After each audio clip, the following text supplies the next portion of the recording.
আসসালামু আলাইকুম রহমতুল্লাহি ওয়া বারাকাতুহু। আশা করি সকলে ভালো আছেন। যে যেখান থেকে দেখছেন এবং শুনছেন সকলকে অনেক ধন্যবাদ।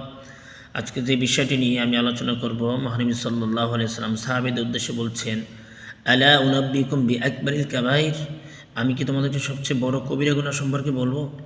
তদুত্তরে মহানবী সাল্লাল্লাহু আলাইহি সাল্লাম উত্তর দিচ্ছেন, আল ইশরাকু বিল্লাহ, যে আল্লাহ রাব্বুল আলামিনের সাথে শিরক করা।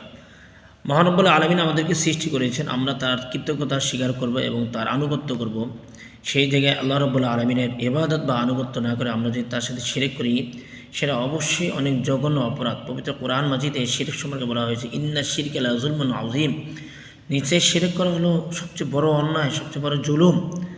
অন্যদিকে মহানবী সাল্লাল্লাহু আলাইহি ওয়াসাল্লাম শিরক সম্পর্কে বলতেছেন যে এটা বড় একটি কবিরা গুনাহ। এই কবিরা গুনাহ এমনিতেই আমরা জানি যে একটি কবিরা গুনাহ হলো ৭,০০০ বছর কমপক্ষে জাহান্নামে জ্বলতে হবে।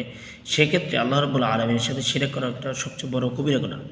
অন্যদিকে আল্লাহ রাব্বুল আলামিন পবিত্র কোরআন মাজিদে শিরক সম্পর্কে বলেছেন, ইন্নাল্লাহা লা ইয়াগফিরু আন ইউশরাকা বিহি ওয়া ইয়াগফিরু মা দুনা যালিকা লিমান ইয়াশা, যে নিশ্চয়ই আল্লাহ রাব্বুল আলামিন শিরকের গুনাহ ক্ষমা করবেন না, যদি আল্লাহ ইচ্ছা করেন এছাড়া অন্য গুনাহ ক্ষমা করতে পারেন। আসলে এই শিরকটা হলো একটা জঘন্য কাজ, আল্লাহ রাব্বুল আলামিনের সাথে শরীক করা।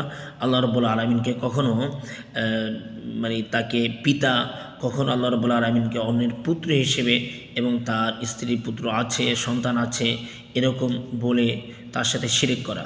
এবং আল্লাহ রাব্বুল আলামিনের ইবাদতের সাথেও মানুষ অনেক সময় শিরক করে থাকে, তার জাতের সাথে সিফাতের সাথে শিরক করে থাকে। এজন্য শিরকটা হলো সবচেয়ে জঘন্য একটি কাজ।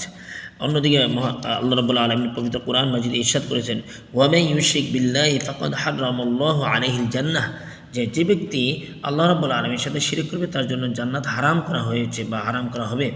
সেক্ষেত্রে আমরা অবশ্যই শিরক থেকে বেঁচে থাকবো। আল্লাহ রাব্বুল আলামিন আমাদেরকে এই কঠিন একটা গুনাহের কাছ থেকে বেঁচে থাকার তৌফিক দান করুক। ওয়া আখিরু দাওয়ানা আলহামদুলিল্লাহি রাব্বিল আলামিন।